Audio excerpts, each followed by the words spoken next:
Strap in, folks. This game's for all the marbles. He's on a breakaway. A shot for the win. Yes! The fans are rushing the field. And the new heavyweight champion of the world.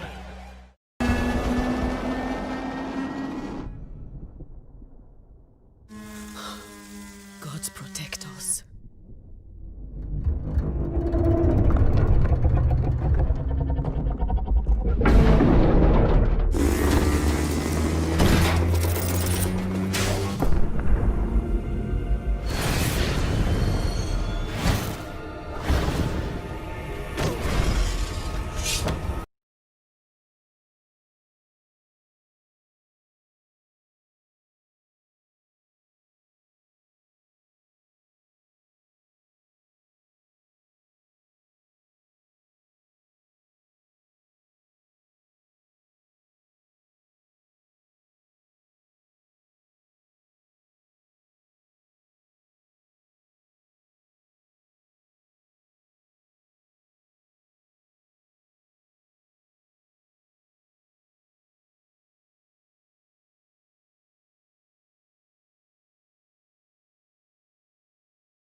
Strap in, folks. This game's for all the marbles. He's on a breakaway. A shot for the win. Yes! The fans are rushing the field. And the new heavyweight Yes! champion of the world. The fans are rushing the field. And the new heavyweight Yes! champion of the world. The fans are rushing the field.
Good morning, good afternoon, and or good evening, folks, and welcome to the show.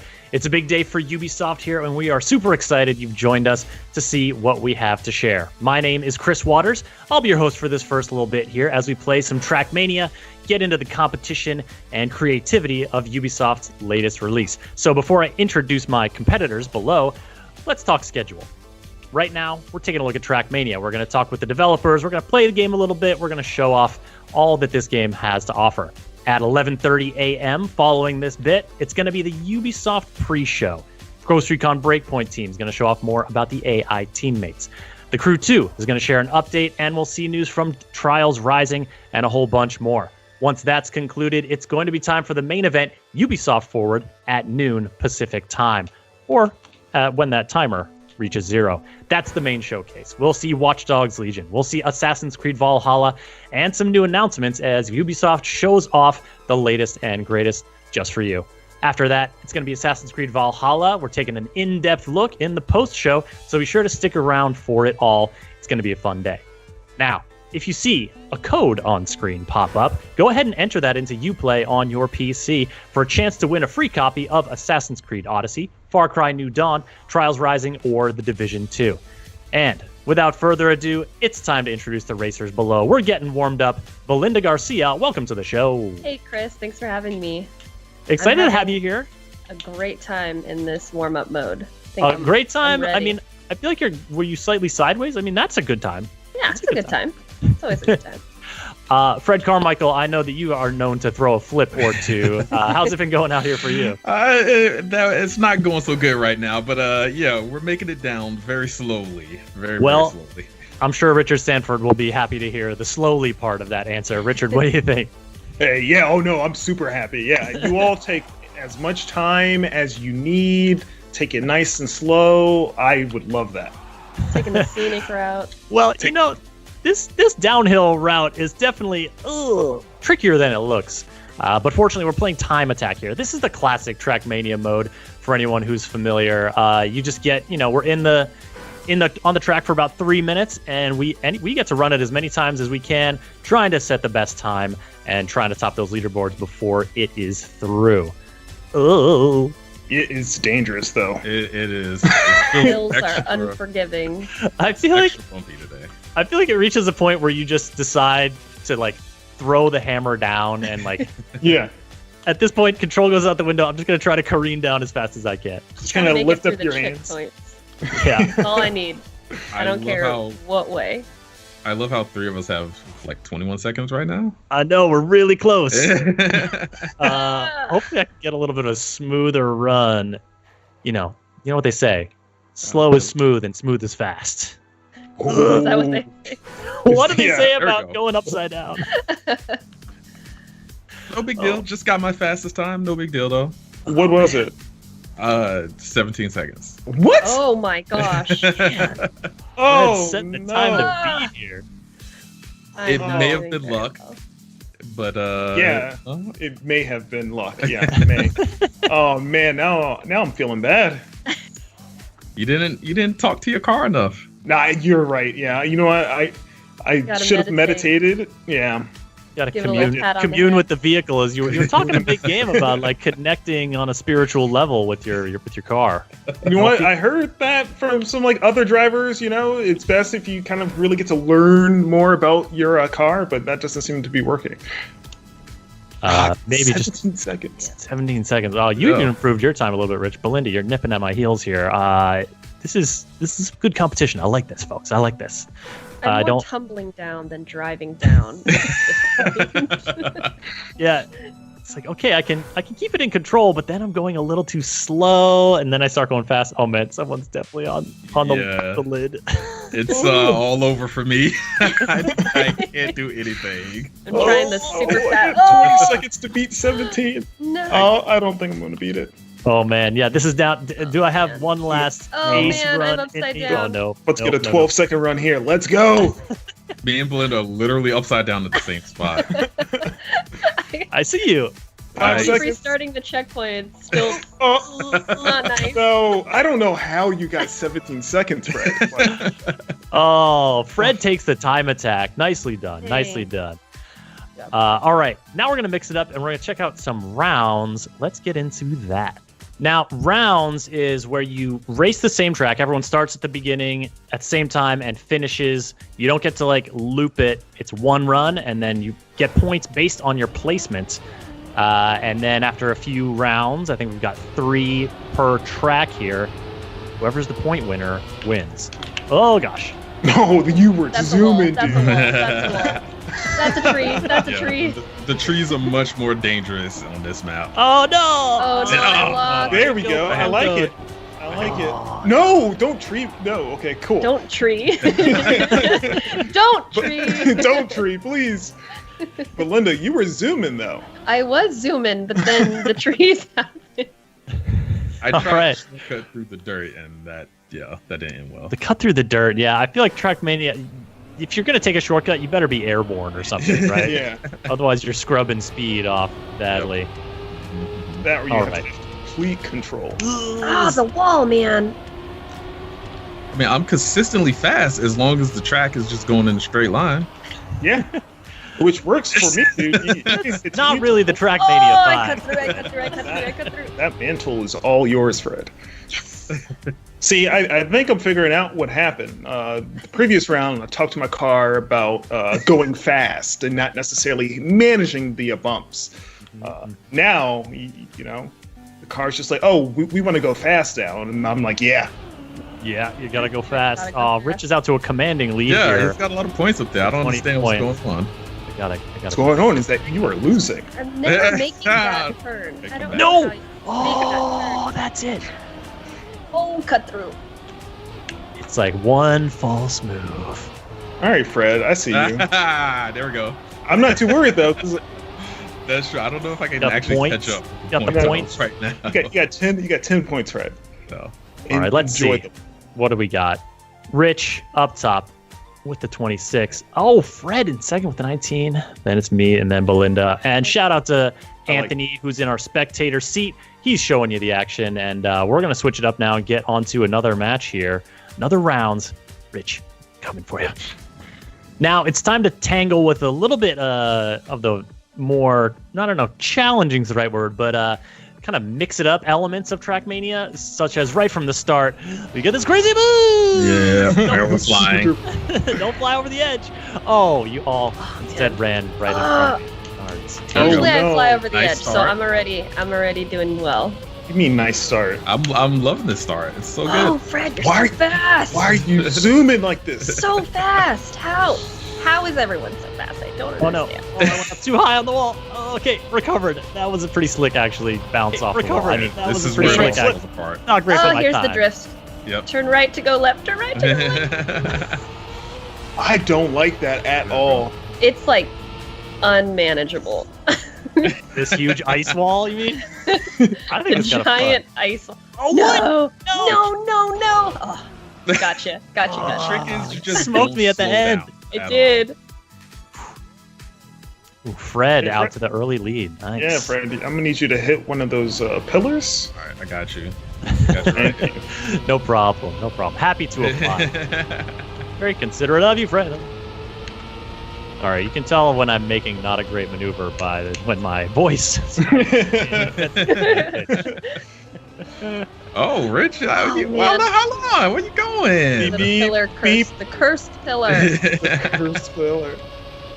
Yeah, the thing, it's that thing where like if you end up you want to look at them so that you know where they are and can avoid them, but if you look too long, you end up focusing on them, Yeah. and then it draws you inexorably in.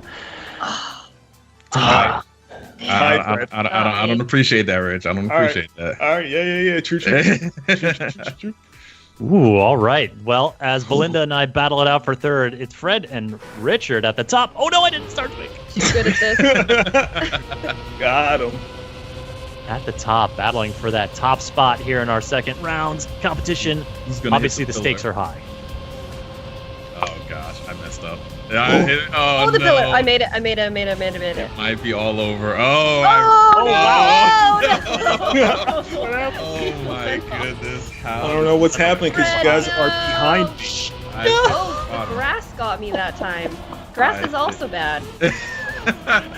Easy All now. these terrains. I just went so high in the air. No. Woo. I do not have the juice to make it across this terrain. Belinda. There we go. I'll give this one to Rich. I'll give this one to. I am in the You cactus also- lands. I should You have also gave the previous one to me too. Yeah, you asked nicely, so True. Yeah. Got Chris out of third. Not a All great that round for me. All right, let's go to our third and final map here and settle who the real champion is. It's going to Coming be for ya. Richard. All right, well, we're coming into the final rounds match now. The final track. Fred, you have been a contender for the number one spot here, but so far Richard's been getting the best of you. What's your approach to this track? he's fast, but not fast enough. I got this one. This one's kind of tricky, so I'm pretty confident. Feeling good? You feeling Yeah. spry? Yeah, I'm good. I like it. Belinda, I think you're out in front of me. Could you please, not... Is that I'm it? sure- Is that okay? I'm No. trying Keep to give you a going, little. Belinda. Nope. You're right on my tail. We're all pretty close. Oh, crap. We are. These little bumps, big bumps in this track, are very hard to maneuver over. Oh, yeah. This raised, it's like, it's banked if you hit it from one direction, but then if you go over the hump, it's gonna be a little trouble. You just gotta Oh, gosh. believe. You just gotta Oh, believe. man. Keep it going. All right, Chris Gotta and get- Belinda, I'm gonna need you both to beat Fred, please. Nah. Oh, you're gonna recruit us. Yes. You're right. Now we're all Rich is gonna teaming go up. flying off the track right at the beginning here. Wow. The I pressure's mean, his gamer tag is UB Rich. Is that a promise if we comply? on. Yes, it absolutely is. You Yes, will be rich. Absolutely. You will be rich. Be rich in satisfaction that Richard won, I guess. Yes. I'm gonna take a number one spot at least once during this Take it, dang Chris. broadcast. I'm happy with 3. I like the Oh, bronze. man. Happy with the bronze. Is up there. Yeah, I don't know how he's doing that. Ooh, it's just, I told you, you gotta talk to your vehicle. Oh no. That- No. Okay. Let it off. Yes. All right, game Oh remote man, now. that's That's a gonna be a bad one. close one. I don't know. This could be a close one. These points are adding up. That was a big bite. Rich down in third. Mm-hmm. All right, No. here we go. This is gonna settle Slow it. and steady. Slow and steady in the back. Taking the scenic route. Taking the scenic route. Take our viewers on a lovely journey here. Oh gosh. Ooh, little hippity hop. Oh, Think about no. those. Just think about those hippity hops. Too scared to go off the track. I don't know how you guys avoid it. Fearless. Yeah, that's pretty much it. Oh, I mess up right there every single time. I'm getting quiet because I really want to get a first place finish on at least one of these races. Oh no. Ah, Come great. in third, Fred. That's so bad. Thank you, Chris. Oh man. It's in the worse when you mail. think. I can't believe I messed up again. Ooh. I did it again. Yes. Yeah, I was never really worried. I always knew how this You're was going to sweating. end. His palms are sweaty. No. Oh, I don't like live that. ranking there. UB Rich wins the match. GG. GG. GG's. Nicely done. All right, folks, that's going to bring our little Let's Play kind of competitive segment here to an end. I want to thank y'all for participating. Belinda, nice work out there. I tried. I just love the scenery. I was just taking my time. Listen, it's fun to get out there in a fast car and just do some things. I agree. Fred Carmichael, close, but no cigar this time around. Are you plotting your revenge already? I'll get him next time. Richard, is there going to be a next time, or are you just going off into the sunset with this W? I mean, I'm definitely driving off into the sunset, but even if there is a next time, I don't think he's going to beat me. And thus a rivalry is born, or maybe continued? Yeah. Yeah, continue, definitely. Thank you all for joining so much. Folks, coming up next, we're going to be taking an in-depth look at the map editor and some of the creation tools in Trackmania. But first, let's do a little schedule check-in.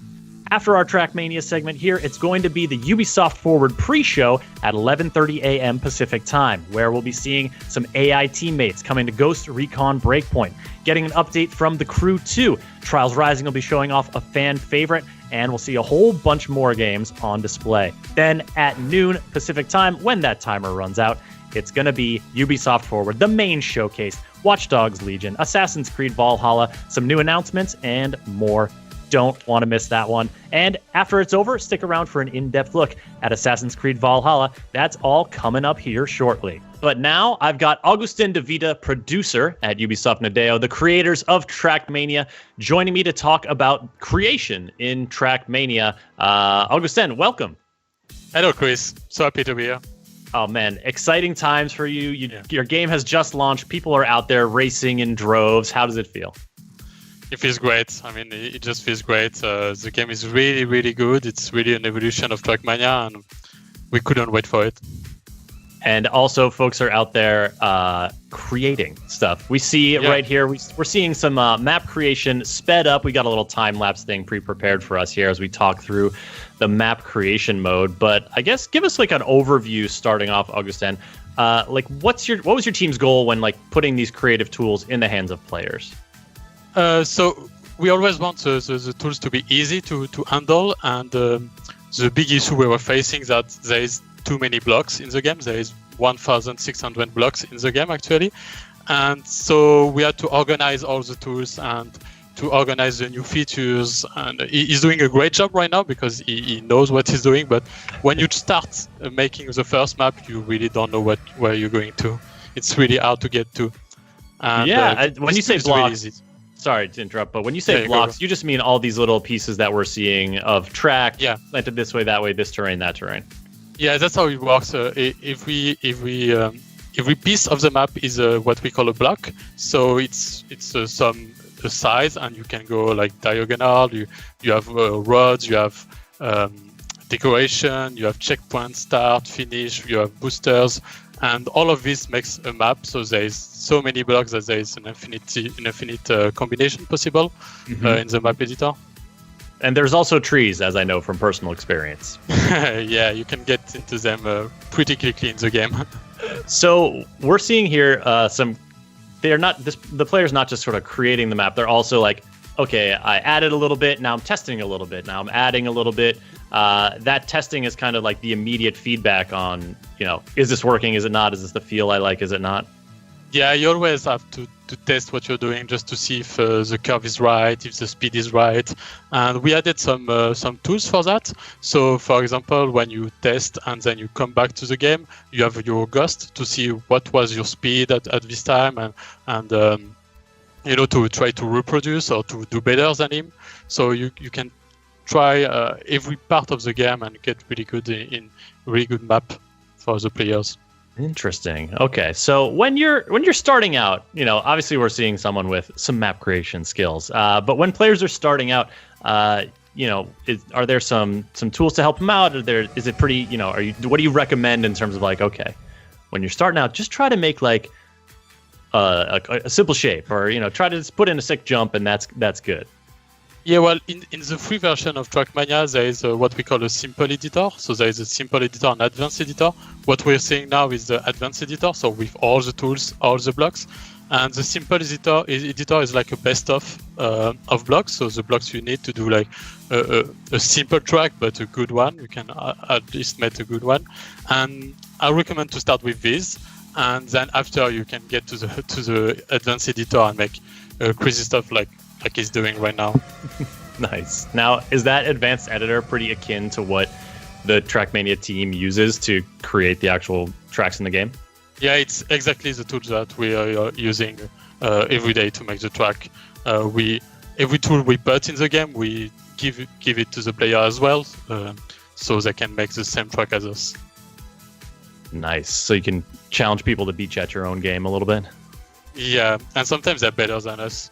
They do tracks that amaze us. I mean, I played some tracks that I always remember because it was so great. Well, that's when you hire them for the team, right? Yeah, it happened. We hire a lot. Well, the guy doing the video right now he used to be a player, and he's still a player, and now he's working with us. And we always have like pro players coming into the team and designers and level designers. That's very cool. So, I mean, we're talking here about the Trackmania community then. There are people out there going to be creating these tracks. If they're creating the tracks, they want people to race on them. How do they get folks in the seats, to race on their track? It's really simple with the next Trackmania, because now once you're done with your track, you can just put it out there on what we call a server review, a map review server, and they can, everybody can come up and test your tracks. They can rate your tracks, and when they rate it, they give it, for example, 5 stars. Afterwards, if your track is good for the players and we decide it's good, we're going to add it at what we call Track of the Day, which is like the front page of the game, and everyone is going to play it for sure. Every day there is a new track made by the players.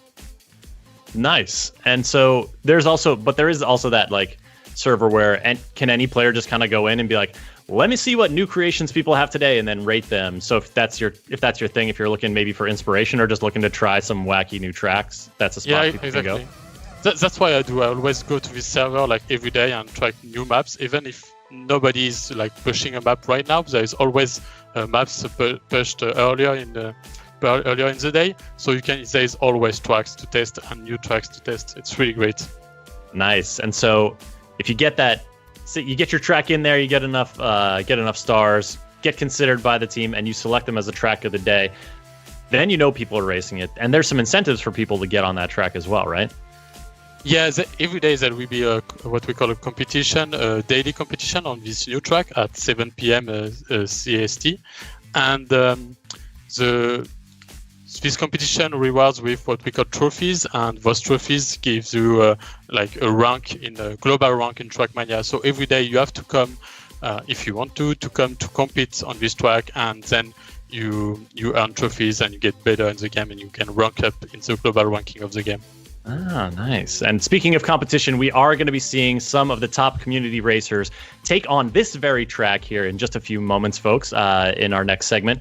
Right now, we're talking with Augustin about creation in Trackmania. And so far, we've focused on the map editor, the track creator that we're seeing in kind of a time-lapse fast forward here. But there's also other creative outlets. I mean, you can customize, for example, the livery on your car. Yeah, what we call skin in Trackmania. So you can create any skin you want with what we call a skin painter, and you can share it really easily with the world within clubs. In just one click, you can find new skins that you like, and you can apply them or add them to your favorites. It's really changing game for Trackmania. It's never been it's so easy to change skin and discover new skins. What's your approach here, Augustin? Do you pick one you like and stick with it for months, or are you switching it up every other day, mixing it up? Yeah, I'm switching every day to a new skin. I just go to the list and see, oh, this one is nice, so let's apply it, and then I have my skin in the game. So every day I change skin. Excellent. Yeah, it's so fun to see what people come up with, and I imagine this is also something for you. These are the creation tools you use, your team use to create the tracks, the skins, etc. But to a certain extent, you give the tools to the players, they're going to come back and surprise you. Yeah, they're always surprising us with really great new invention. I mean, they can create mod as well, game mods, so they're going to create new things every day, and every day it's blowing us. And one of the things that I have really enjoyed, even when not playing Trackmania, is seeing some of the highlight reels people put together, because as we'll see a little bit later on, and as you folks who know Trackmania know very well, Trackmania tracks can get pretty wild, and the kind of precision, just excellent slick drift precision that people can display looks really cool, and you have some in-game tools to help people showcase that stuff. Yeah, on every track you can save your replay, and then you can use it to make your own videos. So this tool is as well as the tools that we're using to make trailers, and at the same time players can make their trailers. They can add up 1,000 cars on the same track to do a wave, what we call a 1K project, and it's really cool to see what they can do with that, because they can change the light, they can change the skins, they can change the color, they can display text in the editor, and it's really, really great. Well, there we have our completed track. Don't forget to save your tracks when you're creating them, folks. And we'll be taking a look at this. There's an autosave. Excellent. Yeah. Augustin, you put a lot of people's hearts at ease just then. We'll be taking a look at that track in action in just a few moments here. But Augustin, before I let you go, I wanted to touch base on just kind of again that community aspect of how do people find these creations? What's a great way? Like there's the club system that sort of allows people to connect to different clubs of friends, or maybe this club focuses on certain types of races, and et cetera, et cetera. Just give us an idea of how people are going to share these creations and discover people's creations. Yeah, so in the game there is what we call clubs, and you can create or join any clubs you want, private, public, with friends, for example, or just a streaming community within a club.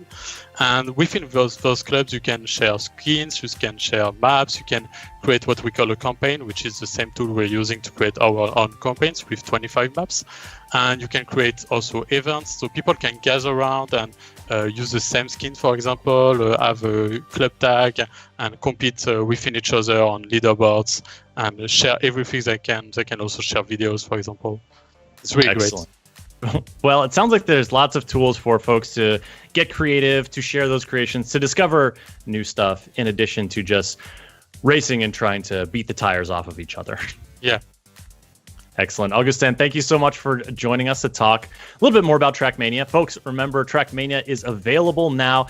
Download and play it for free on the Epic Games Store and on Uplay. Augustin, thank you for joining us, and congrats. Yeah, thank you. It's been great.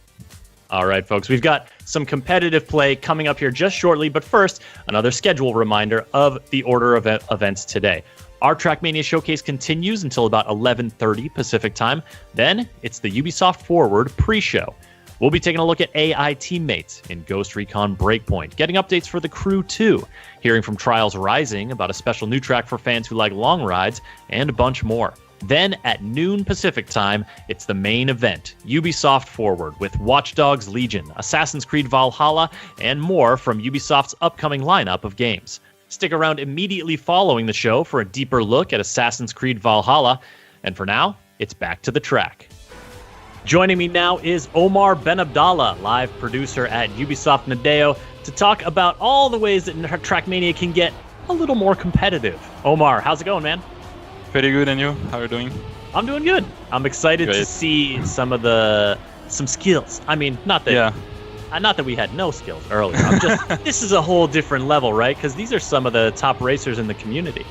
Yeah, what we did basically is invite the 6 or 7, I think, best players of the closed alpha we organized, and we'll be seeing them racing in rounds mode, so they all start at the same time, and the fastest guy win.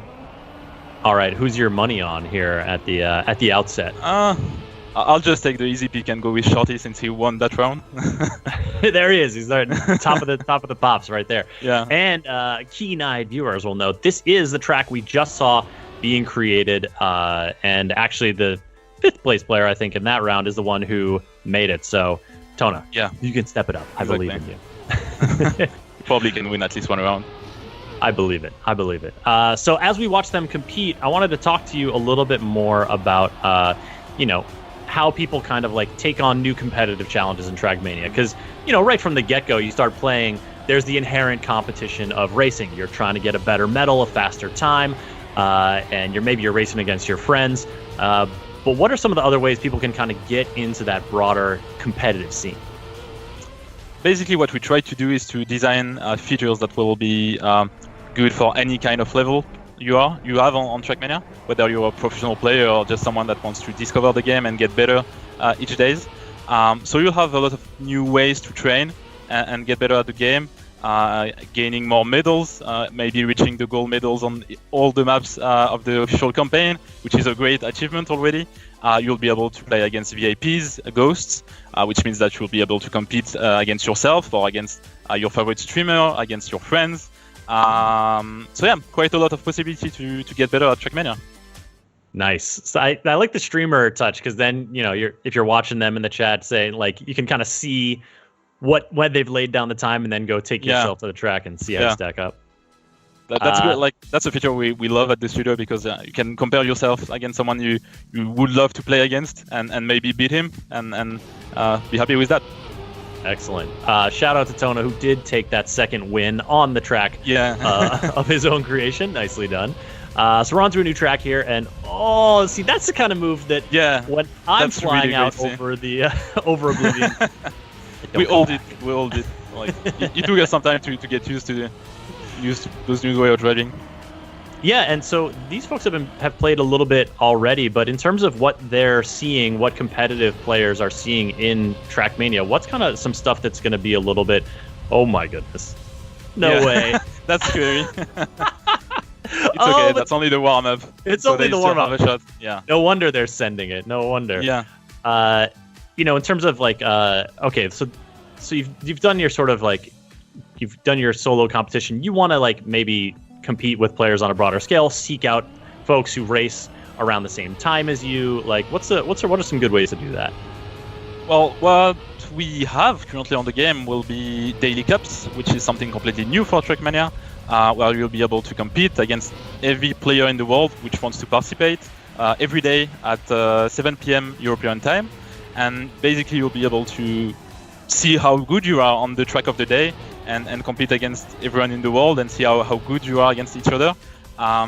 Then obviously you have the Nations League, which will happen each week, where you'll be able to represent your country and see which country is the best basically each week on the game. And then the Open Grand League, which is a great way to feel the pressure of the professional players, because you'll be playing on the same maps and the same format as the Grand League. So you'll be basically living the experience of a professional player by playing the Grand League. And maybe if you get good, maybe at some point you'll be joining the Grand League and play against the 16 best players in the world. Oh my goodness! Well, we see Grand League plastered all over this track here. That's the sort of highest level of Trackmania esport. It is basically what we have on the Grand League is the 16 best players in the world. You cannot have anyone better than them, and we just put them on a special format that we designed, where everything is possible until the end and the last second of the last track. So it's really great to see, and we're excited for the next season, which will start on September. Nice. So in September, more Grand League action coming your way. But there's a lot of competitive space in between the tippy tip top for you to get involved. And is that something that, in terms of like, I just booted up Trackmania, I've raced a little bit, is that going to be easy for players to find? What's the way to get into that? Yeah, you'll have an in-game menu which is called events, and basically you'll be able to check out the events you want to play maybe during the week, and it will be also easy for the people to create events through the clubs, where you'll basically be able to create an event in less than 2 minutes and decide which map you want to have, which kind of format. So we made everything easier for everyone on Trackmania.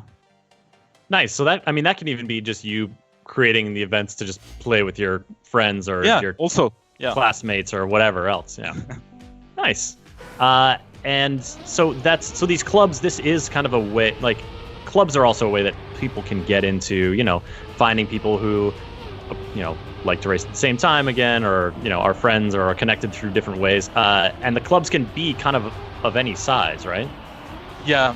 You can have a club which is completely private and where you play only with your friends or your roommates, classmates, or you can just have a public club which is available and joinable by everyone, and just have fun with a lot of people doing a lot of events and organizing a lot of content. And maybe just a club that focuses on huge jumps like the one we just saw there. Like we see, only jumps maps and that will be quite great, I would say. Quite fun also. This is a pretty close match. Actually, the top leader only has a few points ahead, so I like it. Thanks for recruiting these folks into the action here to give us a look at some real speedy, real tight turns. Yeah, you can see how good they are by their drifts and how well they know the maps, obviously, since they've been playing the Alpha for I think a bit more than two or 3 months now. So they're getting used to the game and they're playing really good compared to what we do. I wish I had watched them play before our session earlier, but that's all right. For the future, you can play against their Ghost if you want to learn the map, actually. That's true. Although, Yeah. can you really learn from a ghost if it just screams out ahead of you so fast you can't even see it? Just try to follow it. I'll work my way up. So these community events, this kind of this stuff that is organized through clubs, so it's organized through clubs, which is kind of organic, and players all around the world can make that happen. But you at Nadeo are also sort of curating stuff and experiences and events for players to get into. Yeah, what we try to do is to have a mix of community event, where basically we have players organizing event. That's something that is there for more than 14 years now on Trackmania, so we love to see that. We love to see community creating content on our game. We also organize ourselves, our events through the Grand League, the Daily Cups, the Nations League, and things like that. So it's kind of a mix of trying to get content for every kind of players, and also a way to be able to create content and events, whether you're a great player or just want to have fun with your friends. Nice. Wow. The time separating the top finishes. That's really here great, and that's really fast. is very, very tight here as we move on to, I believe, our fourth and final map of this competitive section. And it's still really close.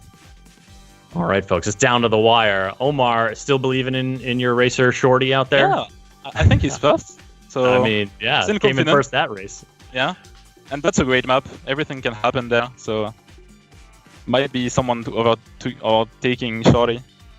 Do you like that kind of map where, I mean, it's exciting, right? Because dramatic stuff can happen, but also it's a little scary. Like, you can just fly off the track and lose everything. It's all gone. you can go from first to last just basically by doing one mistake and one short mistake. So that's pretty exciting for the spectators. It's not that fun for the players, obviously, because you don't want to lose everything on one turn. But yeah, that's how you handle pressure on Trackmania. Yeah, at some point, fun becomes it's the thrill. You're risking a lot more for the bigger payoff, right? Yeah. What do you call this kind of road surface here that's like a hill in the middle? I was trying to figure this out earlier. Actually, we do have a name, but I don't like to use it. I just let people call it as they want. I'm calling it a different way in French, obviously. Sure, of course, yeah. Basically, everyone can name the road as they want, and there's many ways to say it, select the road we are seeing right now. The language of racing. It takes many forms. Yeah. All right, so we're watching the competition play out here. Once people, Trackmania is out now, free to download and play. What would you recommend in terms of okay, I just want to get into the competition against other folks. I want to challenge myself right out of the gate. What's the best way to get that started? To be quite honest, the best thing will be to play the Daily Cup, because you'll be facing players from all around the world on a track that is known only each day. So the track of the day map. So you'll be able to see how good you are against other people, and you can do that every day, so you can maybe see your progression on the whole week, and maybe at the end of the week you'll be able to beat people that you wouldn't even think about on the early state of the week. I like that. I like that kind of because a lot about kind of competition is that progression and the sense of moving up in the rankings, but also of this person is always the one who I see a few places ahead of me. You're chasing them. Yeah. You want to track them down. Now this is our last race. Is that right? Yeah, last round, and Shorty is second. So I have quite some pressure, to be quite honest. The pressure is on. They're coming around these not quite slalom, but he's in there. Oh, yeah. Yep, coming up around this big, it's S turn. He's still first. I believe in him. He can feel the positive vibes coming from you. You can see the slow motion vlog there, which is quite fun also to watch. And he's finishing first. Great. There he goes. I got it. Looks like Omar backed the right racer.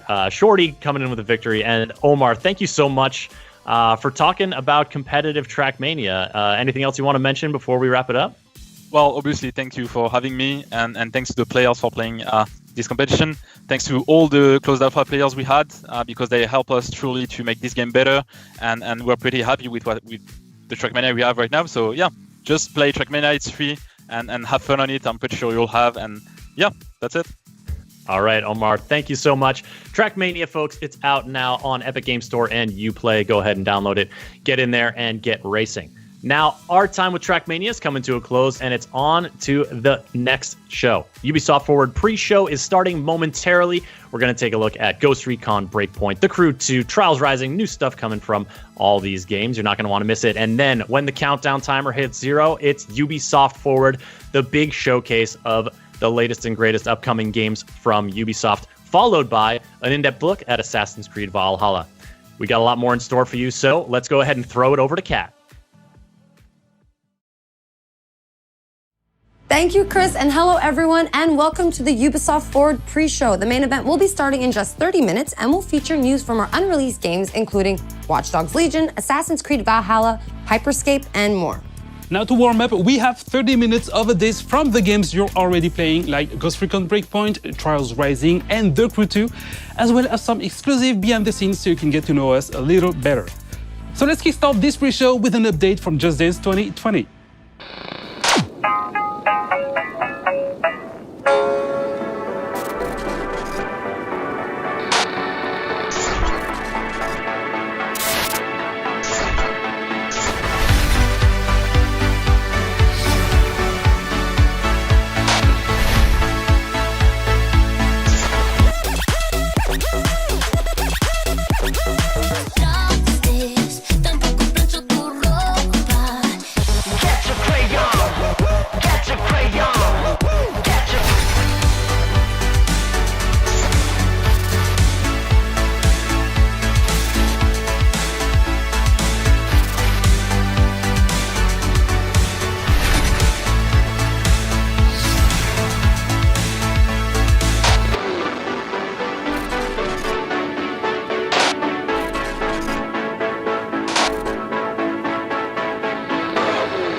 If you're a Just Dance fan and want to win some cool swag, head over to the Just Dance website for all the details.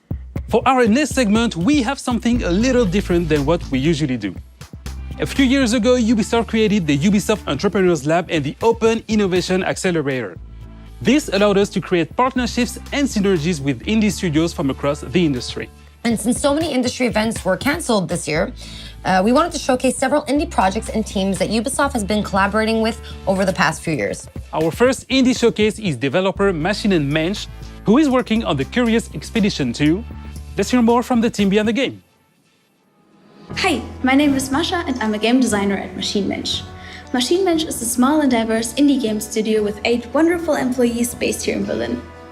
Our connection with Ubisoft came through a program dedicated to create ever-growing relationships with independent developers, to talk about and share expertise and knowledge.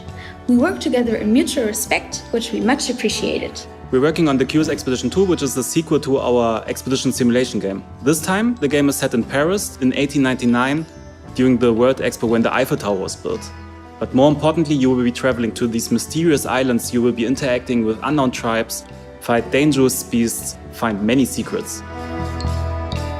Thanks to our procedure technology, every time you play, it's a new world, new characters, and a new storyline that you shape with each of your interactions until it becomes really your own unique adventure.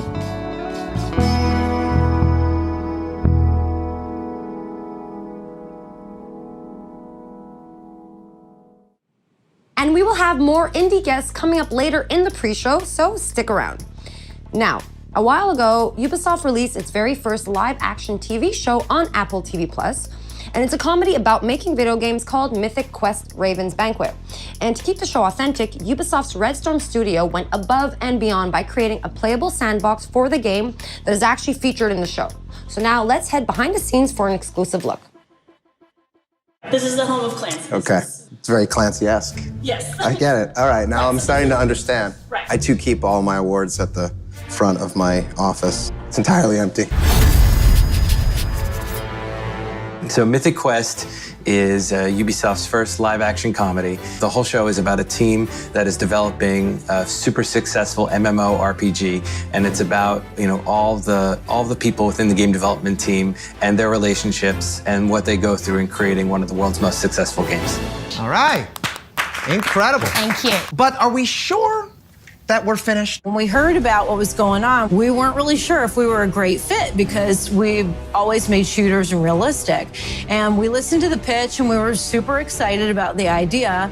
So we thought, all right, what does Ubisoft have that we could channel to fit this? You're fucking me. Yes. You're fucking me. But I'm not enjoying it. It's for the game. When we started on the project, I think we imagined we would just make video clips that would run on screens in the background or something, so it would feel like a real game studio. But once we saw the script, once we started collaborating with the team, we realized, oh, they want a game, like an actual game. Of course, making an actual game would take years, so we started selecting the pieces that they really needed for certain scenes. And from there, it was not long before we said, you know, what if we make this actually playable? What if we make it so you can connect a controller and control the characters? And so that's what we ended up doing. The thing that I love most is the shovel. Exploding people's heads with this thing is straight fire. Crunch, man. We had requests to do things like make a contagious viral disease in which people bleed out of their eyeballs first, then they bleed out of their anus, then they vomit and bleed out of their anus at the same time. We set it up in such a way that you could trigger it in stages because we didn't know what the timing was going to be. The idea here is we can hit it and control the timing of when things are happening. So the next time you hit it, he starts puking out blood. And at this point, we would probably have the camera start panning back like this. And then you can hit the button again, and you can see the blood ocean itself has started coming in. And so now they're all bleeding out of the back end as well. And then the final is just everybody exploding in bloody gore. And then this was Keith's idea. He wanted the skulls coming up and bobbing up and down in the water. So. David, can we actually make this quick? I've got a lot of work to do stripping Blood Ocean out of everything. Yeah. Releasing a disease into the game right before a global pandemic was not a great look. Today was the first time we showed Mythic Quest Raven's Banquet to an audience. I've never seen it with more than 6 or 7 people in a room. And so I wanted to make sure that we gave them an opportunity to hopefully recognize that this is a giant love letter to them, to the industry itself. I was a little nervous, I gotta be honest. I thought it was gonna be a little cringy, but it was fantastic. I thought there was a lot of truth and in the humor. It's about time that we had a show about our industry. You could tell when the audience was laughing, when they really hit something that felt like the game industry. I think it's brilliant.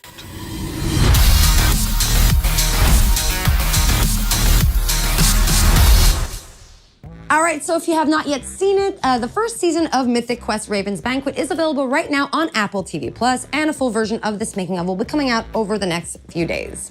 All right, now it is time to fasten your seatbelts and start your engines as we head out to Lyon, France to visit our team at Ubisoft Ivory Tower to get an update on The Crew 2. Hi everyone, and welcome to The Crew 2 at Ubisoft Forward. My name's James Reese, I'm a community developer here at Ivory Tower, and I'll be your host for this quick glimpse into all the exciting things we have going on over the next few weeks. It's been 2 years already since launch, with 6 major updates and hundreds of vehicles under our belt. And our latest update, Summer in Hollywood, only went live a few days ago. Let's have a look.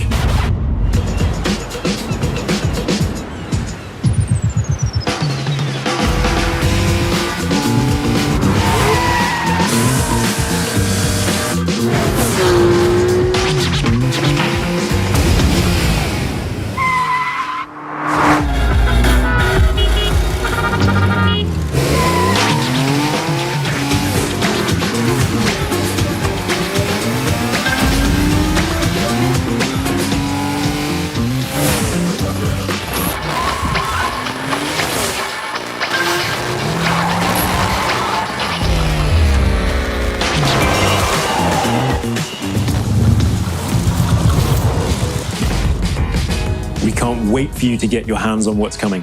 There have been a few speed bumps along the way, but over the past 2 years, you, the community, have made The Crew 2 a motorsports playground where all players are welcome and where anything is possible. So thank you to The Crew Social, Exchange, Discord, Reddit, and all of our players. We've got a little something for you in-game to show our appreciation. It's the 67 Volkswagen Beetle, so let's see what kind of Hollywood twist you can put on it.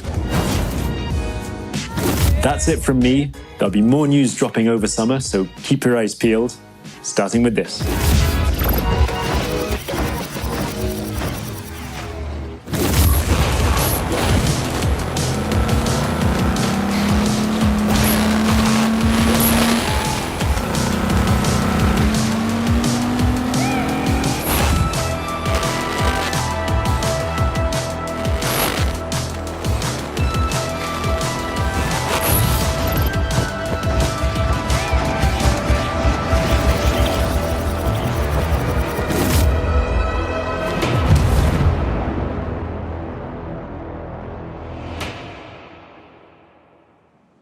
In case you missed it, make sure to boot up the game right now to unlock the amazing 69 Volkswagen Beetle that was just shown in the video, and stay tuned in the near future for more info about Year 3 of The Crew 2. Our next video is from our second indie guest, Bossa Studios, who will be injecting a delirious dose of fun with Surgeon Simulator 2. Enjoy!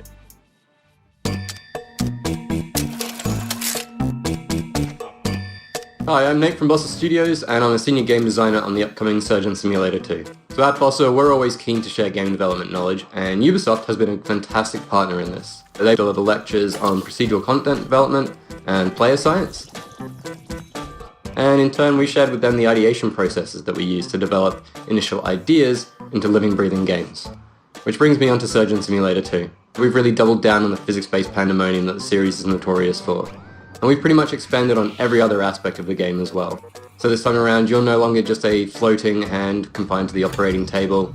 You're actually a full first-person surgeon with an entire medical facility to explore. And in addition to the levels that you'll find in story mode, you'll now be able to create your own unique levels and experiences using Bossa Labs creation mode.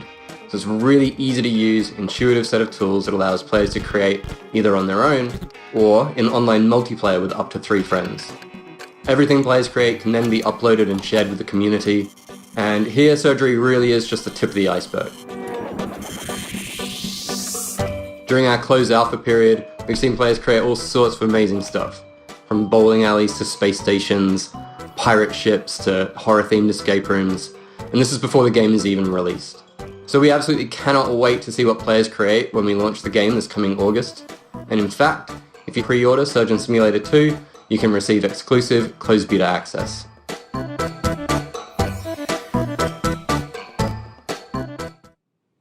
So for those of you who are just joining us, you are watching the pre-show, and Ubisoft Forward will start once the countdown on your screen reaches 0. And make sure you log into Uplay to unlock rewards as you watch the main event. But now, our next segment is about an Easter egg in The Division 2, so let's go behind the scenes with the devs from Ubisoft Massive Studio in Malmo, Sweden to find out more. Running through collapsed buildings, climbing over fallen debris, and encountering makeshift living spaces is common for players of The Division 2. Within its post-pandemic environment, many players have spotted something a bit more unusual, which has left them asking, what's up with all of these rubber ducks? So there's a thing in programming especially where you talk to a rubber duck, and it's a way to solve your problems. If you talk to a rubber duck and you just say things out loud, it helps. One of our artists decided to take this to another level, and he used the rubber duck scaled up to like a ginormous scale and put it in the level just to remind him to do something. And it sat there for a while, and the rest of us kind of really loved this giant rubber duck sitting there for so long. We decided to put little memorials to it across the world. What started off as little memorials, and then we started adding stories to them. So there's one where these 2 ducks are sitting on a bench having a date together, and there's another one somewhere where he's sitting with an umbrella hiding from the rain. The idea of the ducks is similar to the rest of our storytelling, where we're trying to add some hope into the world. Because you're coming in as a Division agent to try and save what you can and rebuild, but you need to know there's something there to save. So having bits of happiness lets you know like it's still worth saving for these little happy moments. One shrine in particular became a beloved fan favorite, showing up multiple times across YouTube and Reddit. So, Karen, how was your day? Well, Luke, it's been productive. So the origin story of Productive One of our level designers made an amazing pun one day, and we decided to make a graffiti out of it and put it in the game, and it became like a duck shrine, and players started finding it and wondering where it came from. We've been finding these rubber duckies all over the map. It says here on the wall in graffiti, productive, and there's a large rubber ducky, bigger than all the other ones we've found, and he's got bottles of booze all around him. Not only that, but he has a couple soldier duckies guarding a parrot in a cage.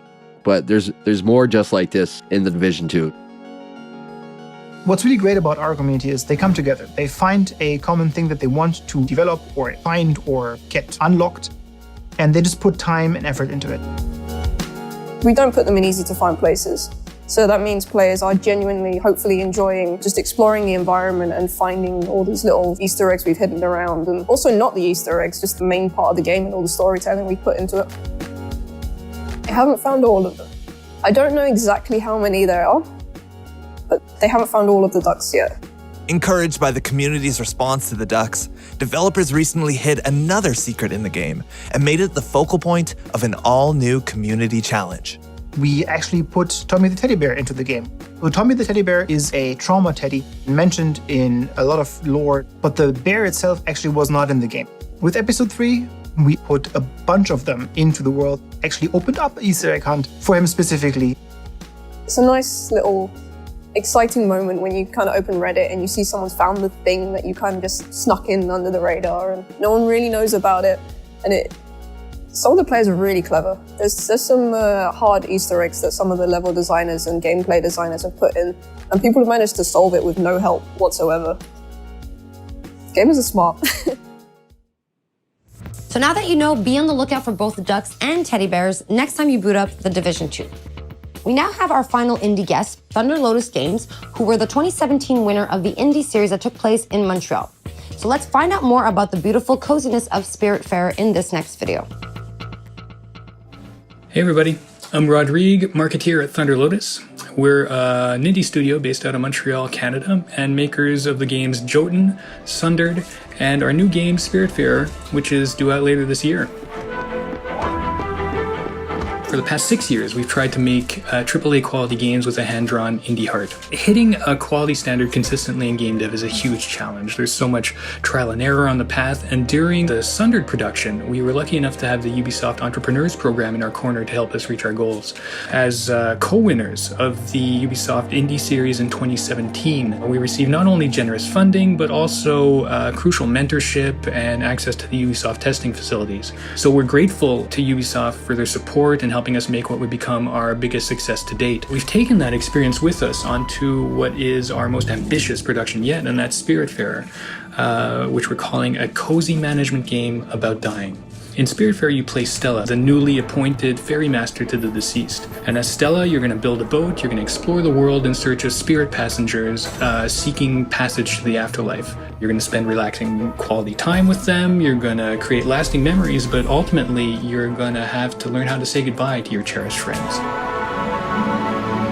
It's a game that's near and dear to our hearts and it's something really special. We can't wait to share it with the world later this year. So look for it soon on PC, on Xbox One, PS4, Nintendo Switch, and Xbox Game Pass.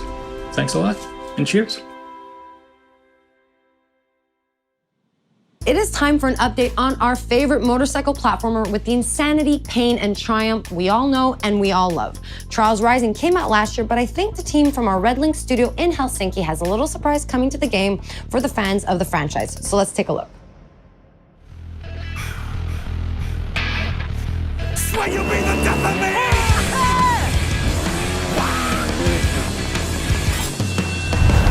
Hi, we're here today to introduce you to an exciting new endurance challenge coming to Trials Rising.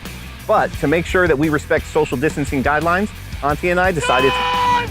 Do I fire the goose now? What? Fire the goose? Fire!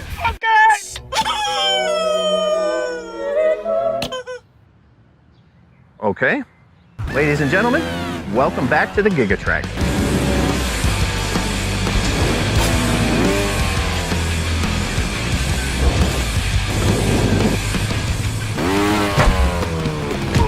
Far from a remake of the classic track from Trials Evolution, this is an all-new journey across the world of Trials Rising, in by far the longest track that we've ever put in a trial.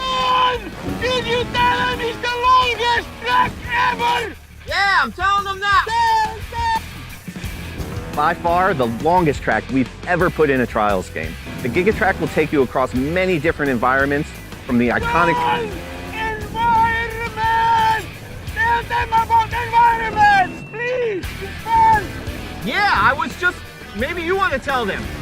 The Gigatrack is like life. It starts and it ends and it's long.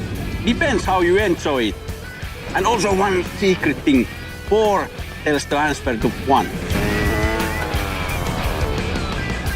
Prepare for the ultimate test of Trials endurance. Gigatrack releases this Thursday, July 16th for the low price of... If you tell them it's free! You heard that right, riders. Gigatrack will be available for free to all Trials Rising players when it releases this Thursday.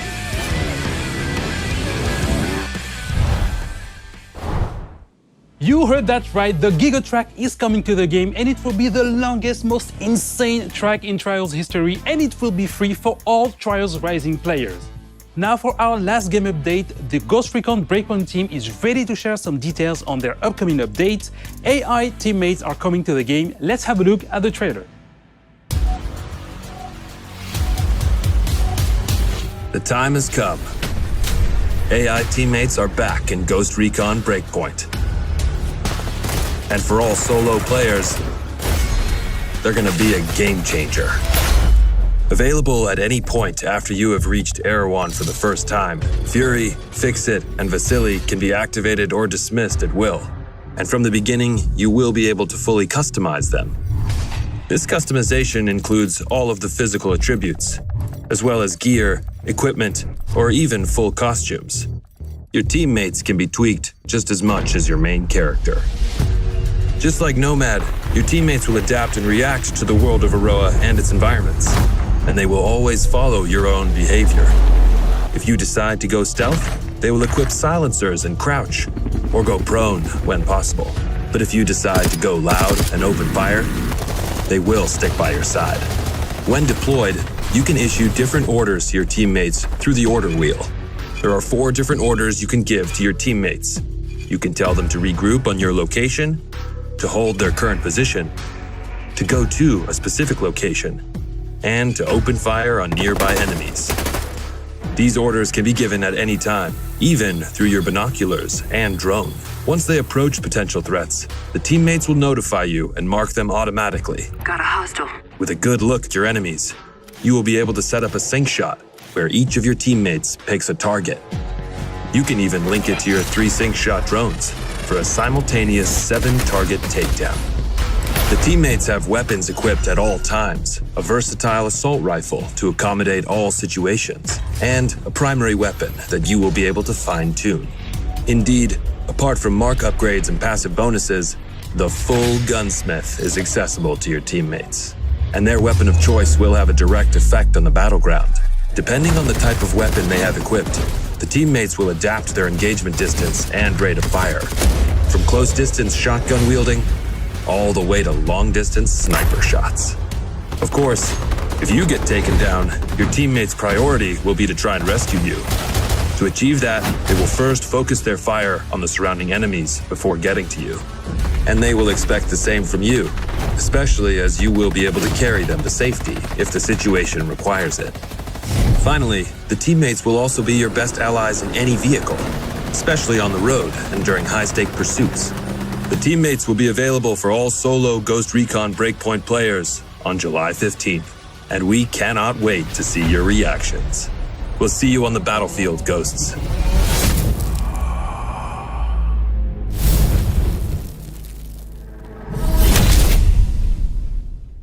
Hey Ghosts, I'm Grace from the Ghost Recon team. As you've just seen, the AI teammates are finally landing in Ghost Recon Breakpoint with our next major update on July 15th. Alongside the AI teammates, this update comes with a ton of new content, including a gunsmith upgrade, new PvP content, quality of life updates, and more. You will be able to try it all during our next free weekend from July 16th to July 20th. But that's not all, we've got one last thing to show you. Enjoy, and we'll see you on Aroa, Ghosts. To anyone listening, this is Haruhi Ito speaking for the Outcasts.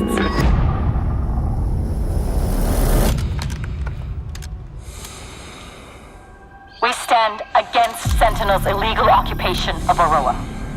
We call on all of Aroa to join us.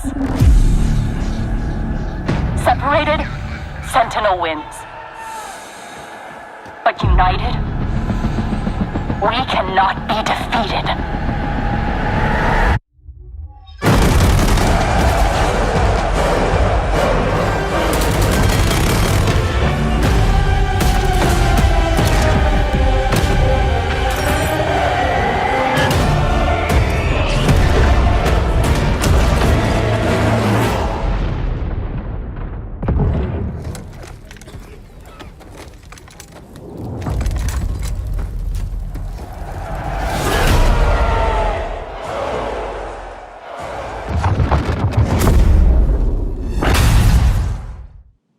And now our very final video for this pre-show is another episode of our wow moments comparing the craziest and coolest clips from you, our players.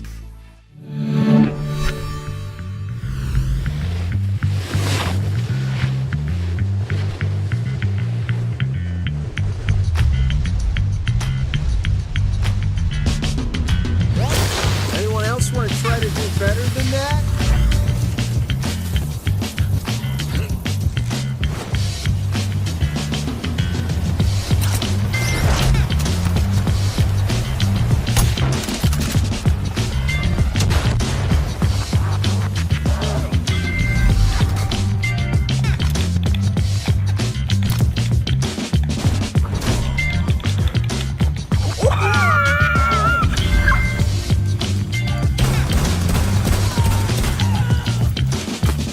I was gonna interrogate him. Oh, you can interrogate this guy though. Oh, okay.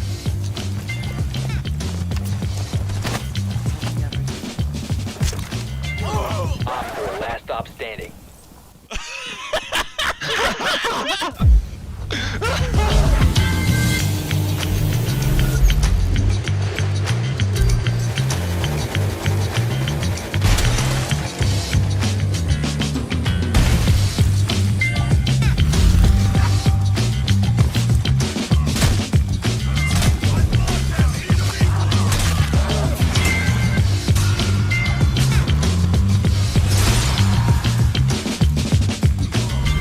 So there's a line that people want me to yell, but I can't usually do it because I'll freak out my neighbours. But as you can see, I'm at the Crashing Ocean Beach and there's no one too close, so... Reloading! Fuck, someone saw me, I gotta go.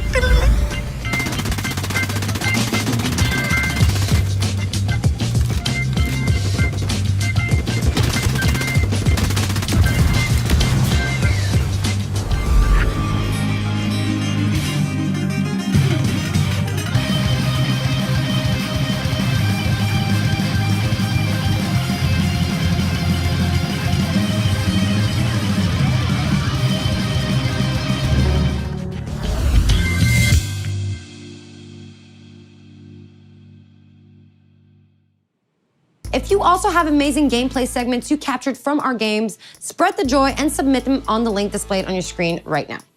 All right, guys, it is time for us to wrap up this pre-show. Don't forget to stay tuned for our post-show featuring a deep dive into the world of Assassin's Creed Valhalla. Thanks a lot for watching this pre-show and enjoy Ubisoft Forward.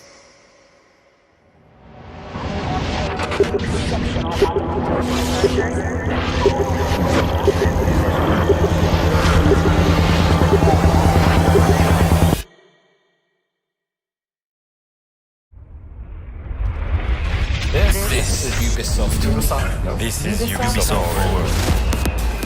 Explore our worlds. Meet the devs. See the games. Join us.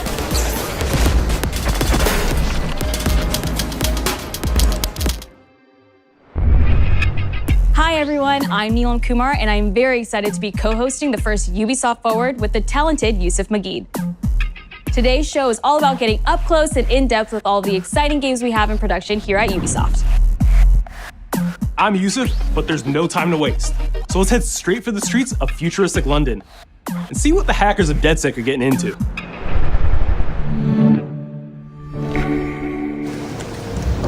Feeling difficult paintings spreading subversive and hostile messaging over the last few weeks across London are not the work of several people as was originally believed, but the work of an individual. The criminal suspected to have links with the terrorist group Delta is marked as potentially dangerous.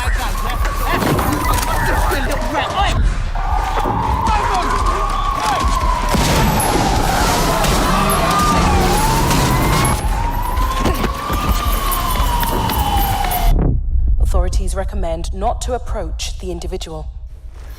First, they came for the foreigners, and I did not speak out because I was not a foreigner.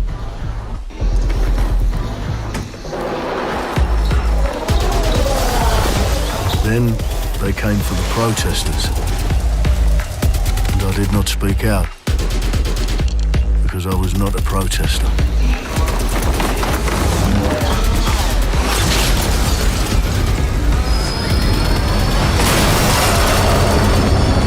Then they came for the journalists, and I did not speak out because I was not a journalist.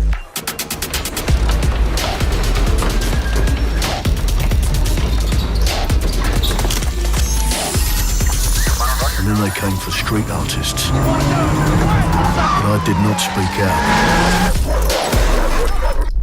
because I am not a street artist.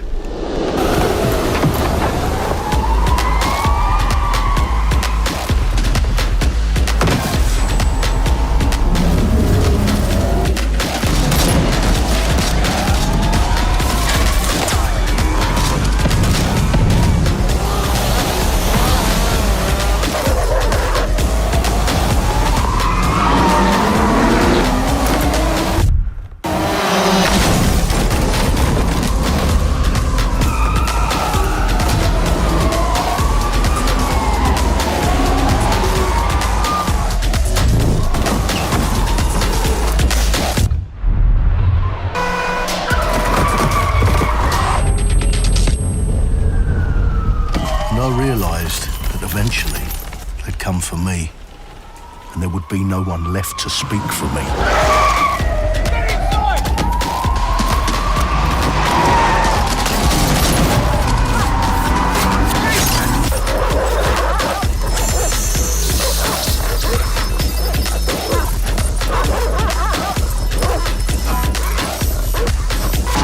Right! Oh!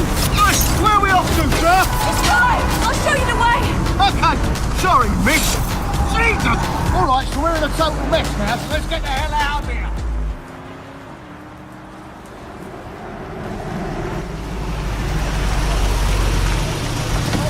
Don't hear enough about it. And there's nothing more debilitating than that. Right. This way, not to be able to do what you're passionate about. After a long night, London is in chaos. The main arteries through the city are blocked. Hundreds of heavily armed Albion... Well. Welcome to the Resistance. Here's a welcome gift for our new members. But the disappearance of the criminal... You could have told me it was a bloody costume party. Try it on. The new key suspect has been identified as David Ford, a 43-year-old London taxi driver. He has no criminal record, but is currently believed to be a terrorist. People have been asked not to approach him. The authorities advise all residents...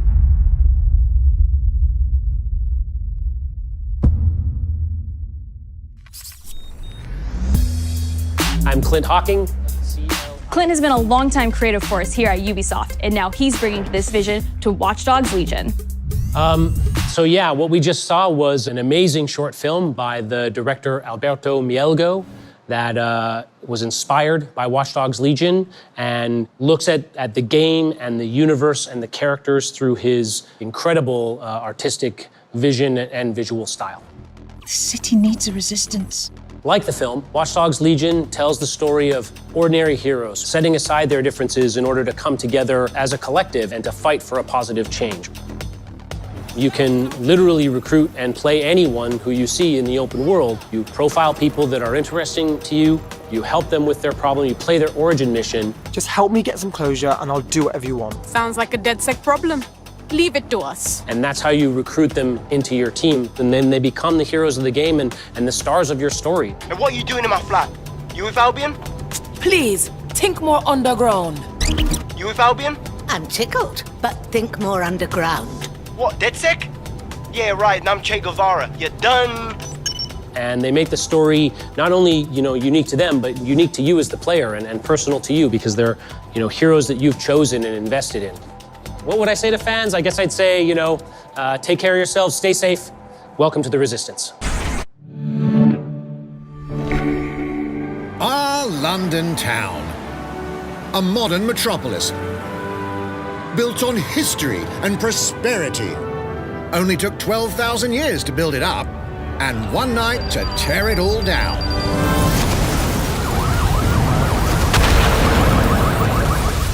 Oh my God. Listen up. Get all your units to move in and lock down the city. With London under attack by a mysterious terrorist, the government turns to a private military company called Albion to keep everyone safe. What could possibly go wrong? Ladies and gentlemen, Mr. Nigel Cass, CEO of Albion. He's kindly stepped up to establish order. Understand this. I will not allow anyone, not even myself, to jeopardize this. He will stop at nothing to permanently control the city.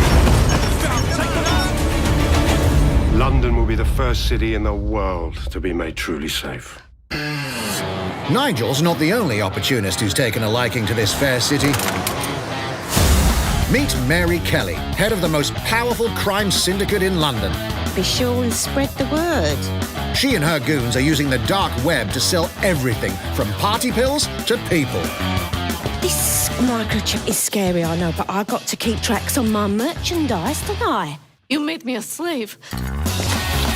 You do not want to ruffle her feathers. With the city out on its arse, it now falls on you to build a resistance and take back London. All right, everyone. Faces on, guns out. Any of the brave Londoners you see walking the streets can be recruited into your team. Like him. Her. Or even her. Everyone can become your next secret weapon. In our first mission, we need to get some dirt on Nigel Cass, and that means breaking into Albion headquarters inside the Tower of London.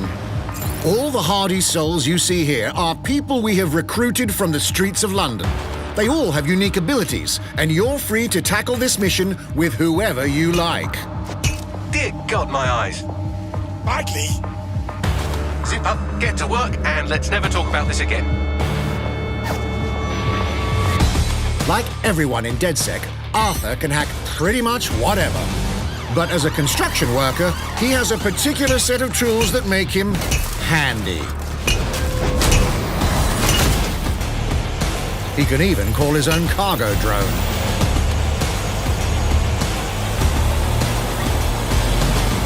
Perfect for gate crashing, when you're not invited. And who needs a regular old gun when you have a bloody nail gun? Come here, you soy-eyed shitboy.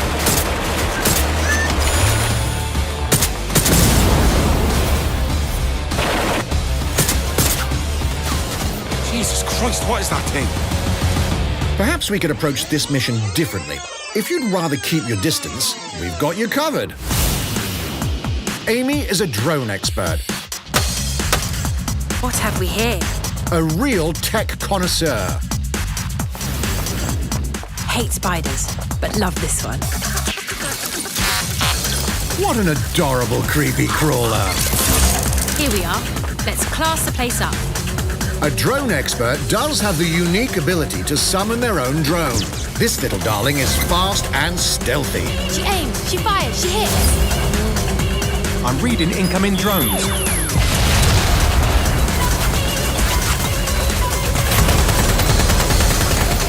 She can also hack enemy drones, turning the tide in her favor. And if you are not into direct confrontation, there are more ways than one to get the job done. Recruiting an Albion officer like Brielle here might be challenging. but it'll get you inside restricted Albion areas. Don't mind me, just doing recon for a bunch of insurgents. However, do anything suspicious and she'll probably wind up with a bullet in the back of her head. You've been approved for entry. We're missing the human element here. I can get the Defense Minister on the line right now. Well, if you feel you must.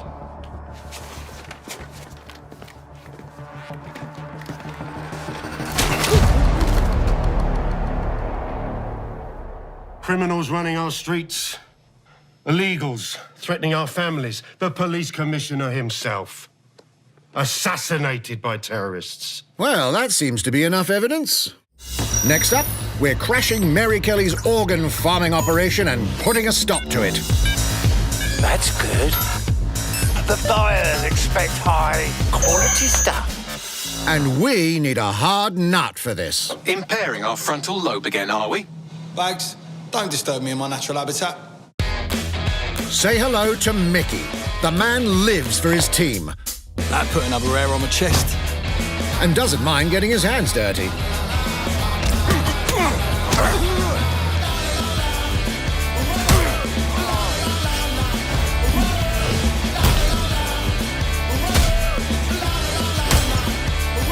He does have a slight drinking problem, though. And he's passed out. We'll come back to him. You know what? Let's go with someone a bit more professional.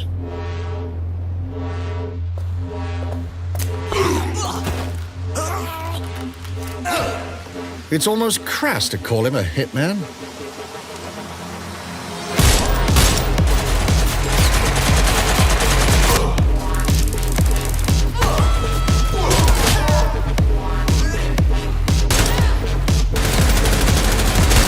Some might even call him an artist.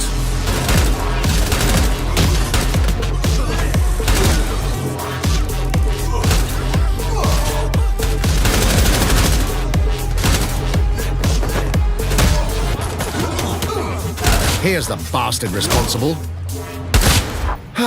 Done and dusted. Not bad if I do say so, innit? Not everyone in London is a legendary assassin or a super spy, but everyone can be a hero.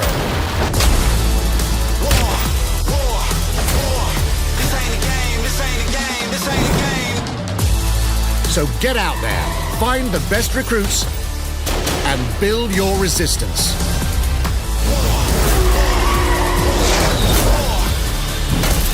It's time to take back London.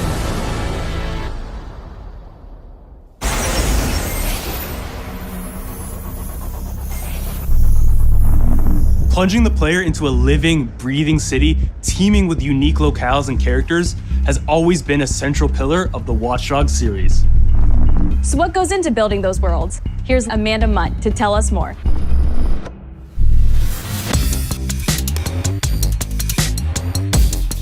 My name's Amanda Munt. I'm a level artist on Watch Dogs Legion at Ubisoft Toronto. Being a level artist, I think, is the coolest job in video games because we do get the freedom to kind of like pick and choose what little details we want to depict. And we get ample opportunities to tell the stories that we want to tell in the spaces that we're assigned to. I have the capacity to hide things and, like small little Easter eggs. In AC Unity, there was a boat somewhere in the world that was covered in cats. And then it happened again in Watch Dogs 2. And there may or may not be something in London that is a boat filled with cats in some capacity. So I was fortunate enough to go to E3 last year. Some of the people that I was showing our demo to were from London. So no matter where I dropped them in the city, they'd go, oh my God, this feels like Camden. This feels like Southwark. This feels like Westminster. When people are talking about some detail that I've put into the world and they're excited about it, like that feels so good as somebody who, builds these worlds with care. I love it.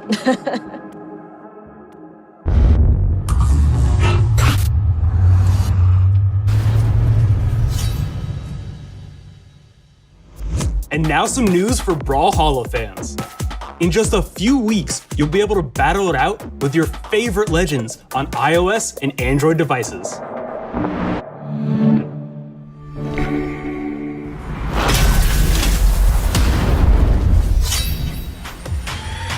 3, 2, 1, brawl!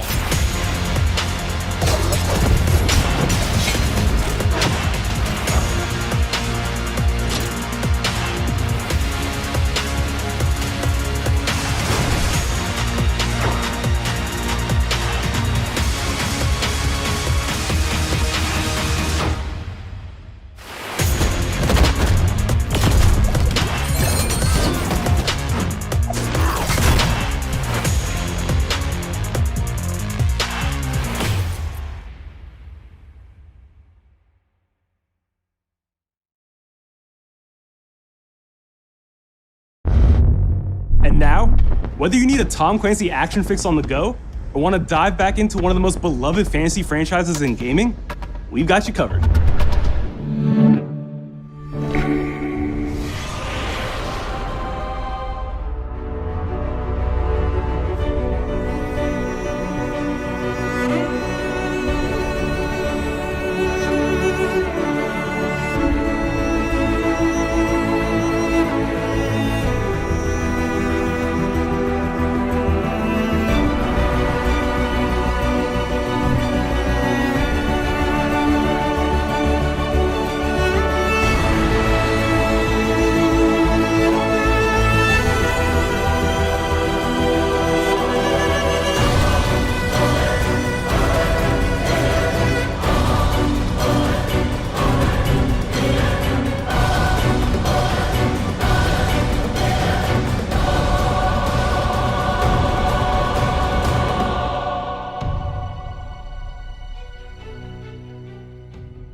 The target is being held on the ground floor. Go, go, go!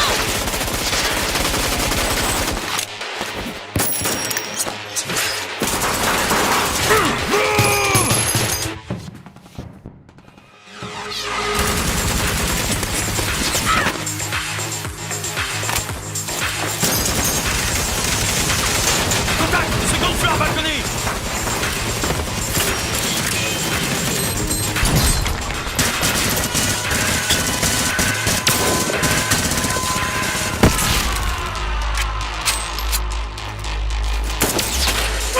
Contact! Montaigne is down. Request air support. Target northeast rooftop. Roger. Inbound. Danger close.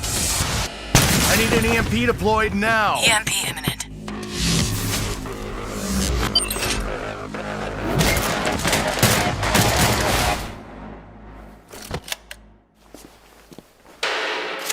Get back in your cell!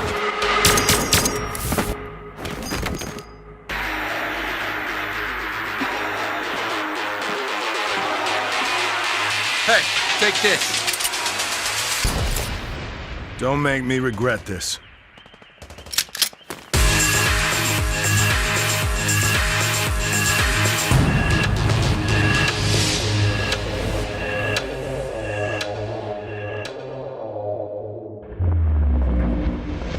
Speaking of Tom Clancy, it's been 5 years since Rainbow Six Siege first launched, and the community has never been stronger.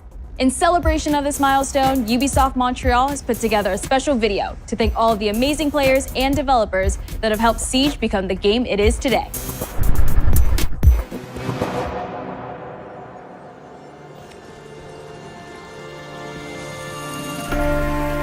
In December 2015, a small team released Rainbow Six Siege. A game built on a strong vision, creativity, competitiveness, and team play. Pour le joueur, le 1er décembre, c'est un début, mais pour nous aussi.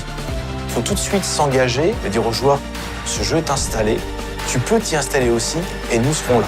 That original vision was quickly adopted by our passionate community, propelling it to a whole new level. I got it! This is such a special moment, and being at 1 year anniversary of Rainbow Six now, game being stronger than ever, more players today than we had in the past, it means the world to us. But we also had our share of challenges. health that touches upon subjects like matchmaking, connectivity. All those aspects are absolutely critical to the experience of the player. Through it all, we're always driven by you, our community, and together, we grow stronger. There is no sequel plan, and we are here for the next 10 years, so expect more Rainbow Six in your life for quite some time. Look at this.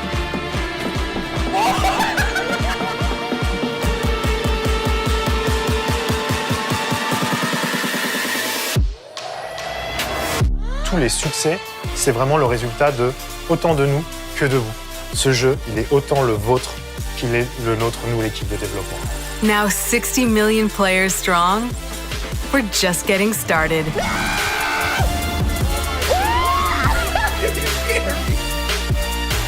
From the devs that build the game to the community that plays it, thank you.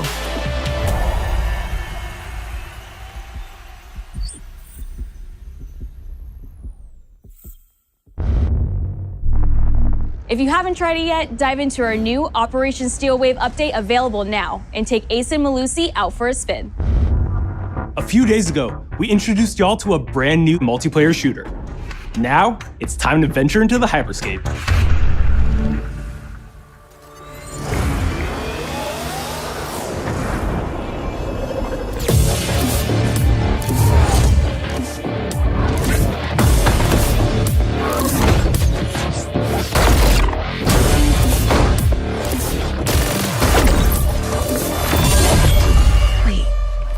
Was that? A hack in the hyperscape. That's not supposed to be there. Let me get you all up to speed, okay? About 30 years ago, everything that we feared about our future started to come true. We made some good decisions. We made some bad decisions. Actually, we made a lot of bad decisions. So, here we are. 10 billion souls living in the crush of the megacities. But the people at Prisma changed everything.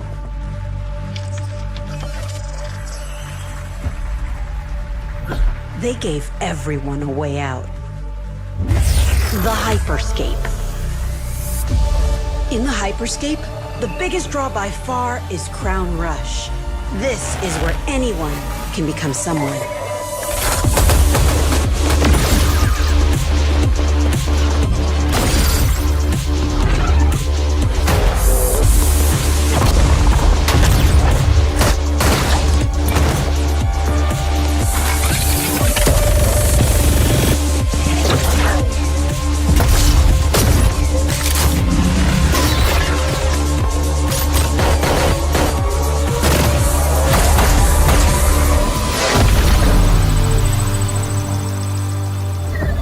If you get good at Crown Rush, it can change your life. But strange things have been happening lately. Rumors of people getting hurt. Users disappearing from the real world. A darker secret lies at the heart of Hyperscape. And we have to find it. Some of us are searching for a way up. Some of us for a way out. And for others, a new way altogether. That's what brings us to the edge of the future. To the hyperscape. I'm JC, Creative Director on Hyperscape. JC's work on Far Cry Primal and multiple Prince of Persia titles has established him as a top creative here at Ubisoft. For me, what's exciting is we started building it from scratch. Seeing it grow, adding ideas is really cool. Hello, contender. Welcome to the Hyperscape. The game takes place in 2054. It's in a future where humanity has grown a little darker. One of the companies there, they are launching what's called the Hyperscape, which is a virtual world and the internet of the future. It's the place where everything converges. Within the virtual world, there is a battle royale that takes place in the virtual city of Neo Arcadia.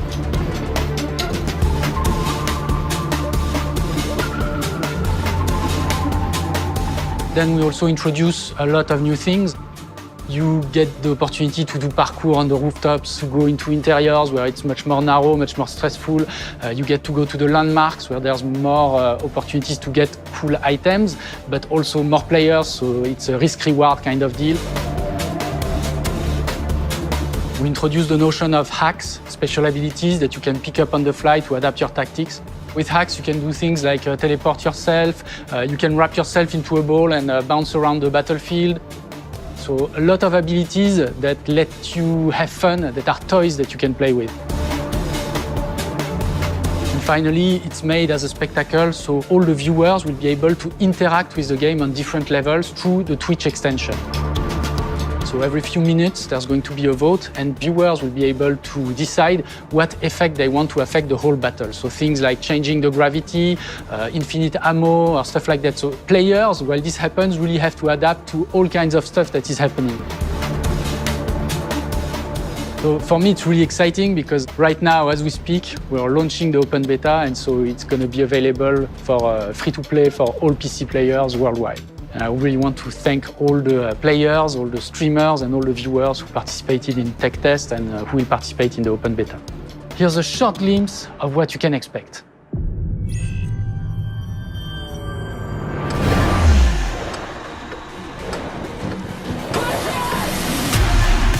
Watch and learn how it's done. Perfecto. Showtime. Mine. Let's show them what I'm made of. Go time.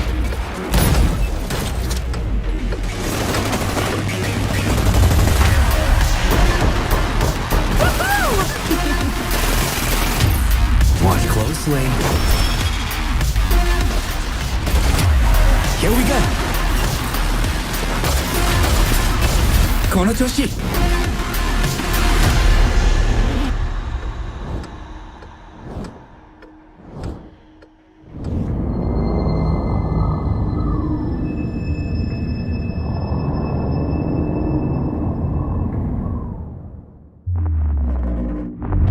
The digital world of the Hyperscape gave our artists and developers incredible freedom when it came to designing characters. Production manager Ana Maria Musca is going to take us behind the scenes of character design. My name is Ana Maria Musca. I'm the production manager for characters and weapons on Hyperscape. We have paid an exceptional amount of detail to our characters. We switch different outfits, different fashion statements, different tattoos, different materials until we see them as real individuals, as real people. So the second you pick a character, you see them in game, you understand what their motivations are and what drives them and what challenges them. This was the first lineup of characters. This is our default base, but even starting from the hair down, everything has been meticulously thought of. Would this person actually like this type of outfit? Would this person enjoy the type of tattoos that we're putting on them? Will they actually like to be in this body? Each season, we plan to produce new outfits for these characters. So we're hoping some of our players are gonna see the effort and maybe even correlate some of the accessories to what's gonna happen in the game. We're very excited to see it in people's hands. As we move into the next generation of gaming, Ubisoft has been working closely with console makers to take advantage of all the extraordinary capabilities these new consoles will offer. Now we have a special guest to tell us a little more. Hey everyone, Phil Spencer from Xbox. With Watch Dogs Legion, Ubisoft is supporting smart delivery. So you will get the absolute best version of the game on any version of Xbox you're playing on. On Series X, you'll get to take advantage of the amazing work the team has done with DirectX ray tracing to create an absolutely immersive version of London like you've never seen before. Ubisoft has a unique ability to create immersive worlds, setting a new bar that continues to drive our industry forward. I'm a huge fan of Assassin's Creed. I love the time I've spent exploring the world in Assassin's Creed Odyssey. and I can't wait for you to see the gameplay from Assassin's Creed Valhalla that's coming up now. All right, we know you've been waiting to hear more about this game since it was announced back in April. And now it's time for a deep dive into the world of Vikings. My name is Julien Laferrière, and I'm the producer of Assassin's Creed Valhalla. So a couple of weeks ago, we announced Assassin's Creed Valhalla, and the reaction from the fans was just amazing. The time period of Vikings is really, really inspiring. When we did our research, we found that, they were not mindless barbarians. Vikings were actually farmers trying to find new lands for them to settle. And so they had really human motivations. So for us to have this opportunity to tell kind of the real story about Vikings and kind of separate ourselves from the myths and the folklore is really something that drove us to make this game. The team went to Norway and England to take the same roads that the Vikings did, to really experience what it meant to be a Viking at that time. And then leaving Norway, which is barren but majestic, and just coming by boat in England and see those rolling green hills full of sheep, full of life, is just this moment that most likely the Vikings felt as well. You need to see this land of opportunity. And this is exactly the feeling we want players to experience in this game. It is a personal adventure, it is the story of Eivor, a Viking chieftain. Eivor is either a male or a female. You decide when you start the game. They will have to leave Norway to settle in England because you just can't live in Norway anymore. There's too much political pressure, no resources available.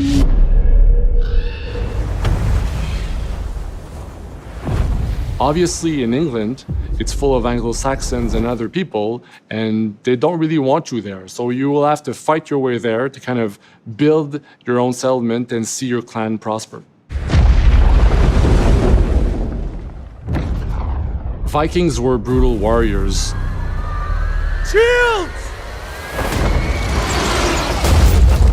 And the fact that they were mastering a lot of weapons coming from the medieval times really inspired us to kind of revamp the fight system, to leverage the brutality and the intensity of Viking combat. Vikings were not only fighting face-to-face, they were masters of stealth and deception when needed. They used basically any sort of tactics they could use to win the battle. So we want to portray the full range of combat that you can imagine coming from the Vikings.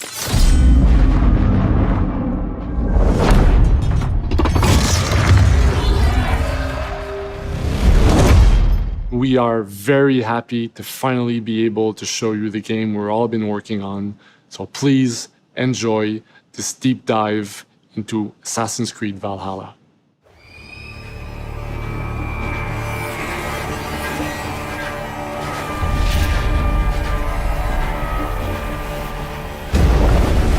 In Assassin's Creed Valhalla, you will relive the epic saga of the Viking invasion of England.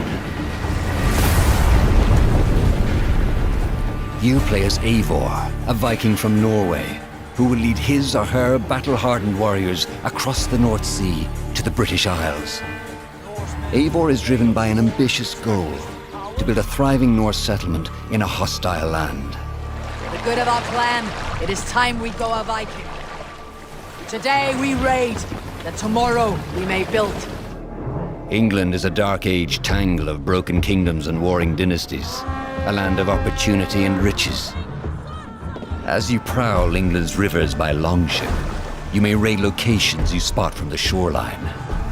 Ground your ship and blow your horn to lead your raiding crew into battle.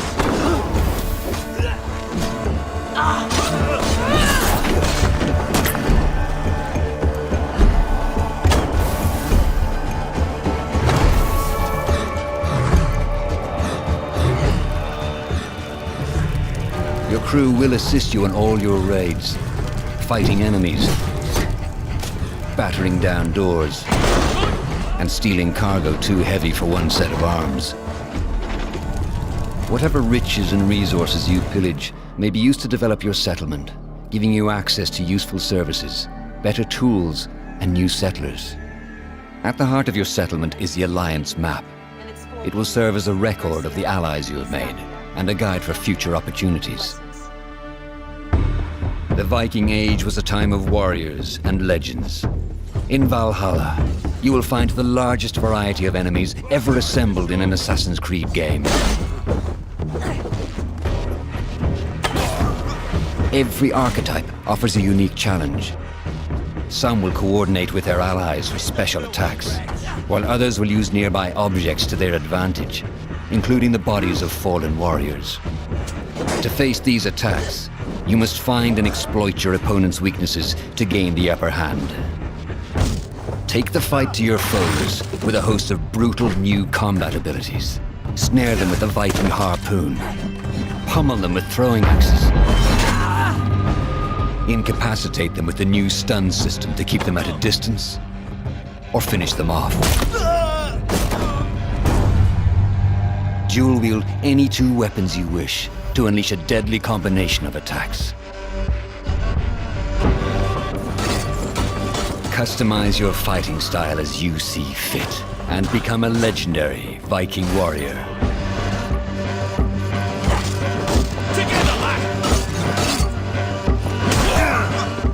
All combinations of weapons are available to dual wield, including two shields.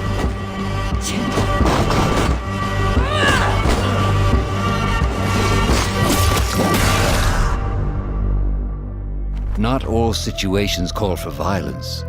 In this new land, a Viking must find a way to adapt. As Eivor is not welcome in England, you may need to outsmart your enemies, avoiding unwanted attention in towns and bustling cities. Use Eivor's hood and cloak to blend with crowds, and slip past watchful eyes, an unseen hunter among the people.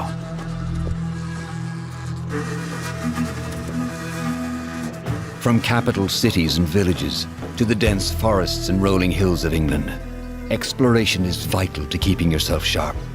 You must feed off the land if you hope to endure. Hunt and forage to replenish your health and fortify your equipment.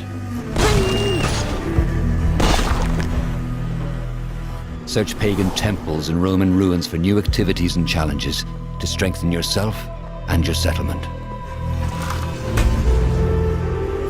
The more you explore, the more of England's secrets you will reveal. Ravens, show no mercy! But as you push deeper into England, the enemy will push back. In a series of climactic moments, Assassin's Creed Valhalla will feature massive assaults in which you will lead Eivor's army into battle against heavily guarded Saxon fortresses. Today, we will reclaim her. Today we fight for your land, and tomorrow we rebuild! For Istanbul. Assassin's Creed Valhalla will transport you to wondrous and haunted lands, inspired by Norse myths and England's pagan roots. It will challenge and surprise. Thank you, with unforgettable characters, thrilling triumphs, and tragic losses, giving you the chance to live your own Viking saga.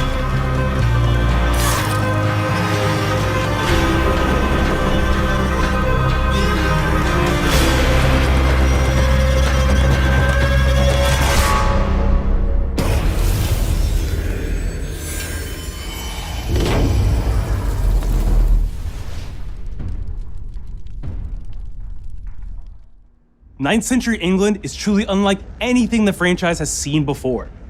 Assassin's Creed Valhalla will release this holiday season on Xbox Series X, PlayStation 5, Xbox One, PS4, PC, and Stadia. We're close to wrapping up today, but before we go, our CEO, Yves Guillemot, is here to share a few words. I hope you will have enjoyed what you have seen today, and that you will love playing these games. I'm proud of our teams for delivering an ambitious, broad, and creative lineup of games. And we haven't shown you everything yet. In fact, we have a lot more to come. So you will have another Ubisoft Forward to reveal even more about our upcoming games. But before ending this show, we have one more thing to share with you.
Fuerzas ultrapenetrantes, estamos cansados de los farsantes, de los...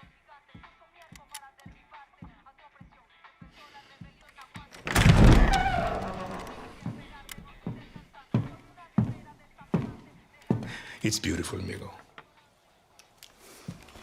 Perfect, but useless. I have something for you, Diego. Give me your hands. Papa. Now, the grenade is simple. It has 4 basic parts. The shell, which contains the explosive, the fuse, the handle, and of course, the pin. What are you doing? Breathe, Diego. Breathe. The pin simply holds the handle in place. It is only when you let go that this grenade goes boom.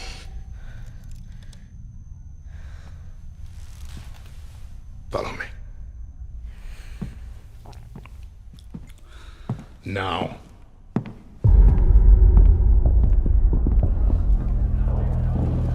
I am El Presidente, which means that someday you will be El Presidente.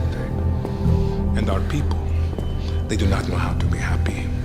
They are torn apart by opinions, noise, indecision, strangled by their own freedoms. And even if you have love in your heart, even if you want what's best for them, if you only want to save them from themselves,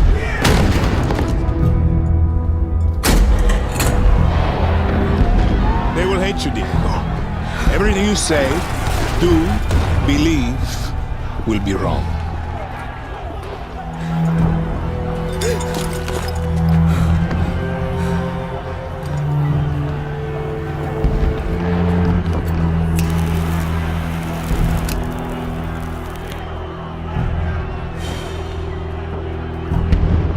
They will answer you with screams, call you evil, a monster, and give you this. So you tell me, are you evil?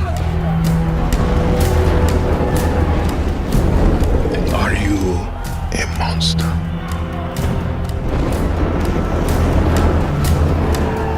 Because our country is like this grenade, except it has two basic parts. Our people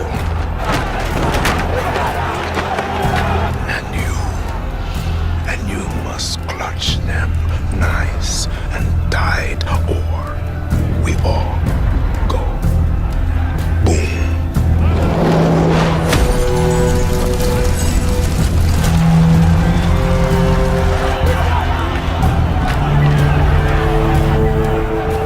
Do you understand now?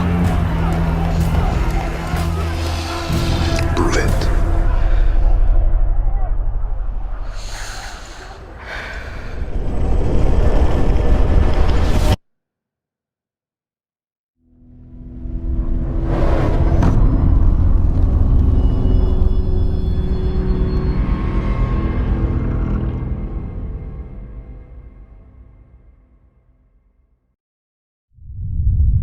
And with that, we're wrapping up our first Ubisoft Forward. Today, we've seen the next generation of Assassin's Creed, the birth of a resistance in Watch Dogs Legion, the cyber chaos of Hyperscape, and the epic reveal of Far Cry's newest installment, along with so much more. Remember, we'll be back later this year with another Ubisoft Forward filled with tons of game news and updates. Thanks for joining us.